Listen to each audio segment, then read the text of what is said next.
Magandang araw mga boss amo. Ito yung kaganapan sa Amadeo Country Fair. Opo, nakahabol po tayo. Nagulat ako sa dami ng tao. Ito po kasi yung first time na gagawin ito sa Amadeo. Kumbaga ito yung pilot run at even yung organizers, ang Amadeo Business Club, ang Amadeo Tourism ay nagulat sa dami ng taong pumunta. Pampamilya ang tema ng Country Fair. Kung meron kang anak na mahilig sa ganitong laruan, meron dyan. Meron din mga upuan na gumagalaw. Hindi ko alam kung anong tawag dyan. At kung medyo dalaga o binata ng anak mo, merong photo booth. At kung gusto mo ng medyo nature ang vibe, meron ding mga bonfire under the night sky, di ba? Meron pang magagandang mga flowers, souvenirs, wallets, tapos meron ding binebentang puntod. Seriously, doon ako nagtagal kasi meron silang promo. Meron ding nagbebenta ng mga farm lots. Kaya kung gusto nyo ng klimang Tagaytay na hindi ganun kamahal, bumili ka na ng farm lot mo sa Amadeo. May booth din dito si March and May Cafe. Ito yung cafe na pinuntahan natin with Lacan and Lapu-Lapu and Lucas. At maraming options ng pagkain. Hindi ka magugutom dito.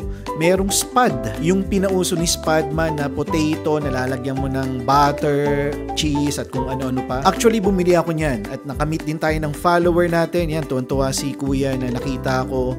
At ito, yung kanyang mga tinda, mga kwek-kwek, at kung ano-ano pa mga comfort food na masarap din.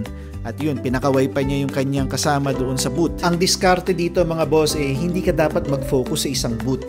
Dapat ay tikman mo lahat ng mga hinahain sa'yo ng bawat booth para ang iyong taste buds ay masayahan. At kung busog ka na, magpahindag ka muna. Marami namang choices na pwedeng gawin dito. Pwedeng magpa-print ng picture ng yan, yung ginagawa ni Kuya. Meron ding booth na sold out na. Eto, tinitinda nito pizza, pero masarap kasi pizza nila kaya ubos na.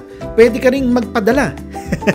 Hindi, ano yan, booth lang ng to go yan. Nandito rin ang kaibigan natin na si Ricardo's, ang Cafe Amadeo. Syempre, hindi mawawala yan. At ang iba pang mga cafe. Meron ding mga shawarma, tacos, at pastil. Etong pastil, hindi ko to natikman kasi busog na ako eh. Dito ako nagulat kasi merong vet. Yan si Doc Ganda. Nakalimutan ko na ang name niya. Pero nag-o-offer siya ng free anti-rabies shot at mababang presyo ng deworming. At kung ang hilig mo naman ay tattoo, meron dito, pwedeng magpa-henna, pwedeng magpa-actual na tattoo doon sa loob ng ink bus na to. Merong pang multo, merong mga ihaw-ihaw, meron ding pizza, merong mga inuming nakakalasing dahil yan sa isang acoustic night na nangyayari. Sa susunod na Country Fair, abangan nyo ang Supero Dog Farm. Magkakaroon kami ng booth at meet and greet with my dogs.